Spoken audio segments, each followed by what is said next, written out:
Bonjour à tous, mon nom est François Letarte et bienvenue sur ma chaîne JDRD30, une chaîne consacrée aux jeux de rôle sur table.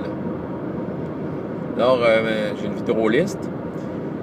C'est une question, puis en même temps ma propre réponse sur la question, mais je mets quand même la question disponible à tout le monde pour connaître les opinions puis les techniques que les gens ont là-dessus. Et évidemment, si vous êtes capable de faire ça en vidéo, c'est encore mieux.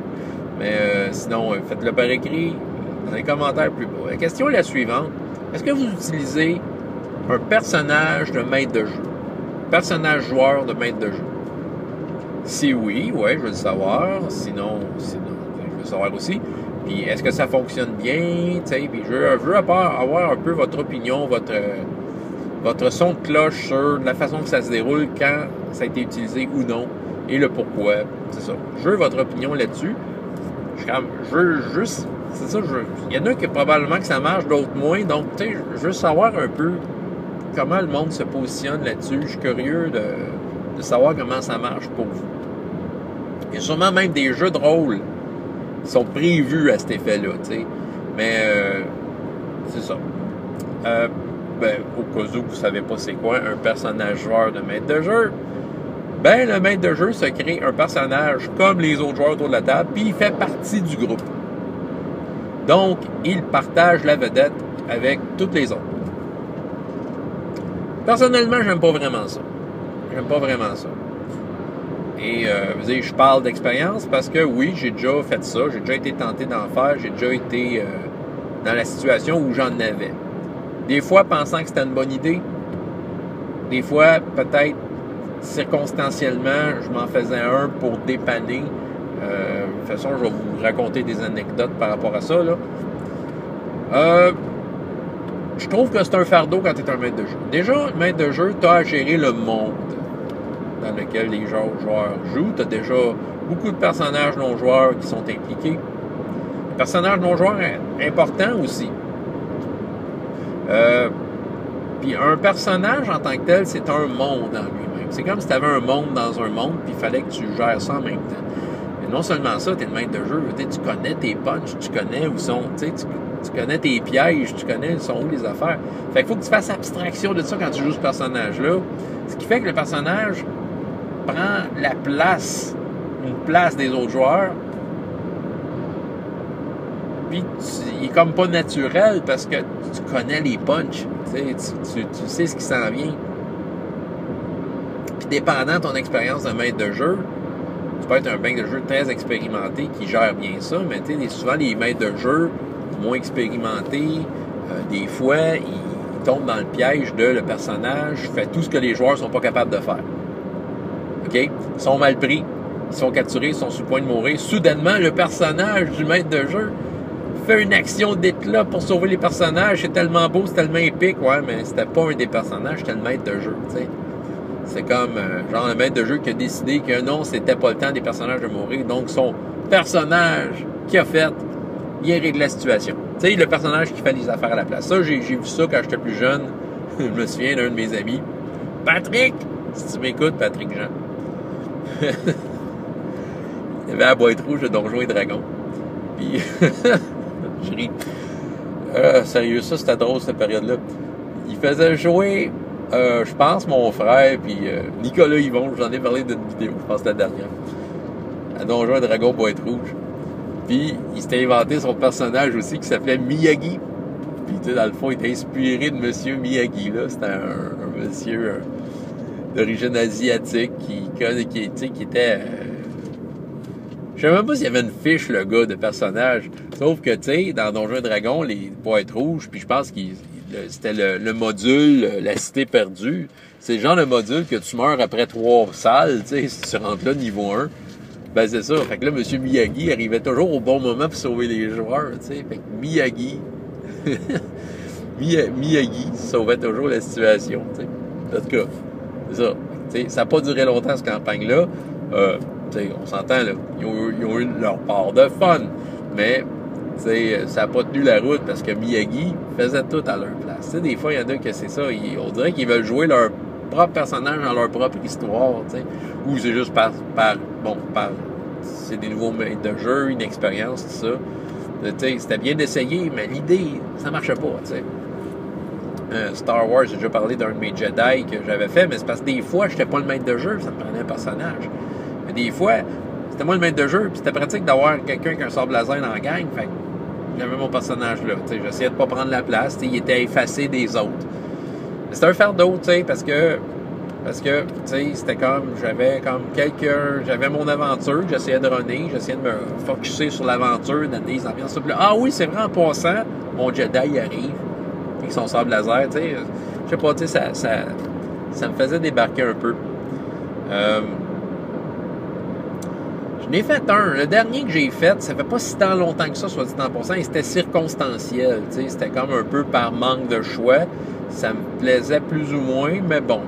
C'est parce que c'était en fait ma première campagne de défis fantastiques. Quand j'ai enfin eu du monde qui jouait à ça, là. Non, c'était ma deuxième. Ben, c'était comme peut-être ma première vraie campagne. Okay? Avant ça, j'avais fait des one-shots, mais là, je m'embarquais avec du monde. Mais tu sais, j'avais pas tous les joueurs en même temps. Bon, tu sais, évidemment, pas facile de rassembler tous les joueurs en même temps. Mais bon, tu sais, j'avais déjà un joueur, on voulait commencer, tout ça. Fait que tu sais, je trouvais qu'il était tout seul faire une aventure pas mal. Fait que je lui ai créé un compagnon qui était un personnage que moi je gérais. Puis, tu sais, il y avait une interaction avec les deux personnages, tout ça, mais en même temps, il était trop, là, tu sais. J'essayais de bien jouer mon rôle de maître de jeu, mais j'avais le gars qu'il fallait qu'il fasse des répliques à l'autre, tu sais. C'est comme un personnage non-joueur qui est trop là, tu sais. Puis, écoute, par la suite, les autres joueurs prévus se sont rajoutés à la game, puis j'ai eu à un moment donné mon groupe de joueurs, on a fait quelques aventures. Après un certain temps, l'aventure, elle a terminé, puis bon, c'était... OK, tu sais, c'est comme, je veux dire, il était temps que ça finisse pour ce personnage-là, parce qu'il prenait trop de place, tout ça. Ça devenait un peu lourd. Il était trop. Puis c'est ça, je pense qu'après, en fait, j'ai fait un module, la forêt de la malédiction. Puis j'ai fait Yastromo a fait un sort sur mon personnage pour l'enlever. Il l'a comme enfermé dans un parchemin. Puis Yastromo demandait aux joueurs d'aller chercher quoi dans la forêt de la malédiction pour libérer mon personnage joueur. Finalement, ça devenait l'objet d'une quête, mais au moins, il n'était plus là. T'sais. Fait que ça, c'était un problème réglé. Mais c'est sûr que le personnage, même si j'essaie de faire abstraction de ce que je connais en tant que maître de jeu, je l'ai quand même créé en sachant quel genre d'aventure je voudrais. Fait que, j'ai comme créé le personnage idéal, à mon avis,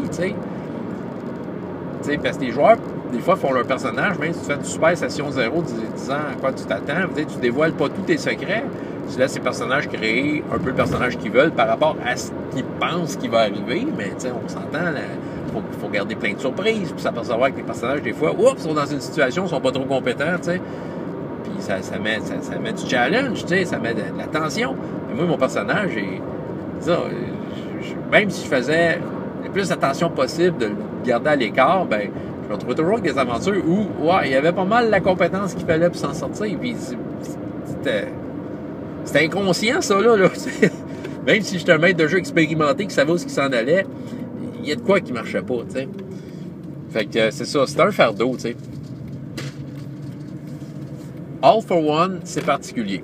C'est présentement. L'affaire qui est particulière All for One, c'est que le rôle de maître de jeu change à chaque partie, théoriquement. Puis nos personnages, c'est vraiment le centre de ça, c'est des mousquetaires, tu sais. L'attention est portée sur eux. Je dirais, dans les 5 parties officielles qu'il y a eu à date, en fait, quand vous allez voir cette vidéo-là, il y en a eu une 6e, mais j'en vais jouer une ce soir. Mais c'est ça, dans les 5, au moment de faire cette vidéo-là, c'est arrivé 2 fois que le maître de jeu est arrivé avec son personnage dans l'aventure. Première aventure, Anthony a introduit son personnage à la fin. Bon.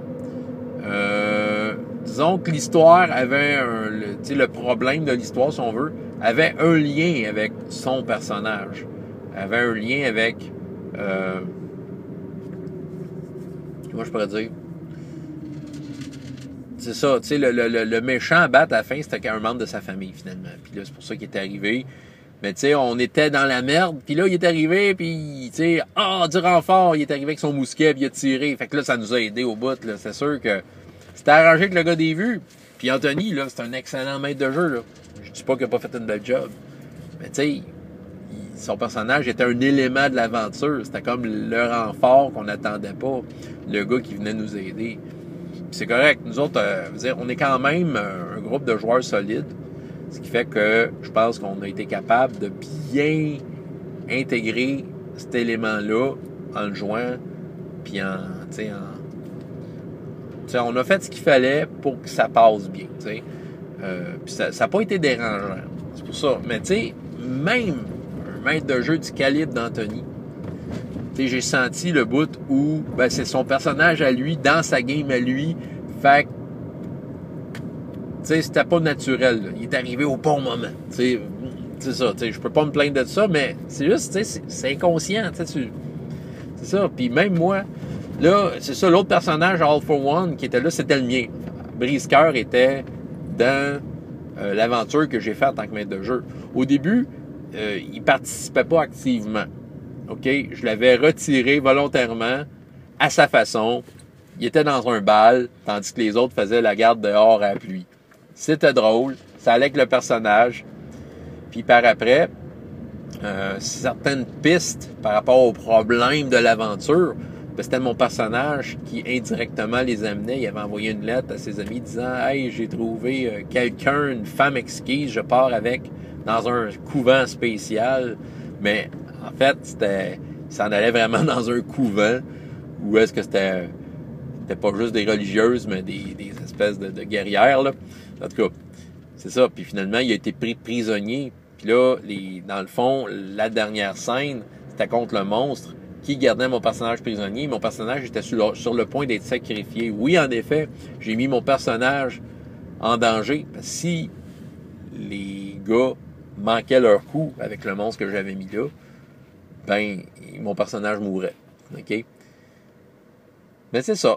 Mais là, c'est ça, j'essaie. Tu sais, je me suis arrangé pour le mettre à l'écart. Il était prisonnier, donc il ne pouvait pas participer activement. Mais mon personnage, c'est le roi de la réplique, fait que ça m'a pris une couple de répliques légendaires à travers ça, mais pas tant. Encore là, il était là. Tu sais, c'est pas juste un personnage non-joueur, il y a quand même une signification de plus. Tu sais, quand tu te fais un personnage, c'est que tu veux prendre activement part à ce monde-là. C'est à moins que tu sois un maître de jeu qui fait des personnages non-joueurs qui prennent trop de place, qui vont faire un peu la même affaire. Mais tu sais, en partant, tu fais ton personnage, c'est parce que tu veux prendre part à l'aventure, tu veux prendre part à l'action. Fait que c'est sûr que, tu sais, quand tu as ton aventure, tu essaies d'avoir le focus, tu essaies de te concentrer sur ce que tu es en train de faire, puis tu as ton personnage qui est comme en veilleuse à côté. T'sais, même si mon personnage il était attaché à un arbre et qu'il ne pouvait rien faire, il était là pareil. C'est comme s'il fallait que je me rappelle, oui, mais il est là, tu sais. Il peut pas juste être une photo de mon personnage attaché à un arbre, il est là, tu sais. Fait que c'est ça. Je dis pas que je réutiliserai pas mon personnage quand moi je vais être maître de jeu, mais évidemment, je vais être autant prudent que je l'ai été à ce moment-là. Bon, je ne le réattacherai pas nécessairement à un arbre, je ne sais pas ce que j'ai de prévu, quoique c'est pas impossible, mais c'est ça, je vais comme... Je vais comme, tu sais, faire en sorte qu'ils ne prennent pas la place des autres. Parce que c'est ça, la vraie lumière doit être mise sur les joueurs en avant. Fait que quand tu as un personnage, comme j'ai dit, à toi puis que tu es maître de jeu, c'est que tu veux que la lumière soit aussi sur lui. Fait que moi, je trouve que c'est pas naturel. C'est pour ça que je veux savoir, vous, comment vous négociez avec ça. Okay? De quelle façon vous négociez avec le phénomène. Si vous avez des personnages en tant que maître de jeu et que ça fonctionne bien et que le jeu sent le naturel à travers tout ça, je veux le savoir parce que ça m'intrigue. C'est clair que vous me convertirez probablement pas à la pratique de mettre un personnage maître de jeu, un personnage joueur de maître de jeu. Je l'ai essayé assez pour dire que c'est un fardeau. Puis, c'est déjà juste d'ouvrage être un maître de jeu, puis être à son affaire. T'assurer que tes joueurs aient... T'assurer que tu as laissé la place à tous les joueurs de façon égale, que tout le monde a eu son moment. C'est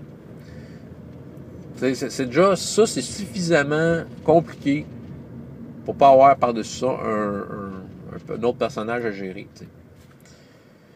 C'est le même phénomène, en fait, quand tu C'est le même phénomène, en fait, quand quand il y a des joueurs absents, puis que tu as à gérer leurs personnages pendant qu'ils sont pas là, tu sais.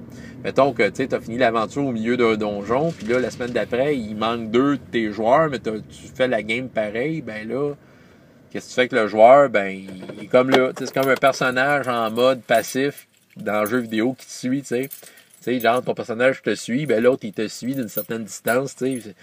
Ah, non, c'est ça. D'accord, je veux savoir votre opinion. En vidéo, faites des vidéos. François Letarte, JDR Détente, et jusqu'à la prochaine fois. Et autant de plaisir dans la vie que dans les jeux. Au revoir.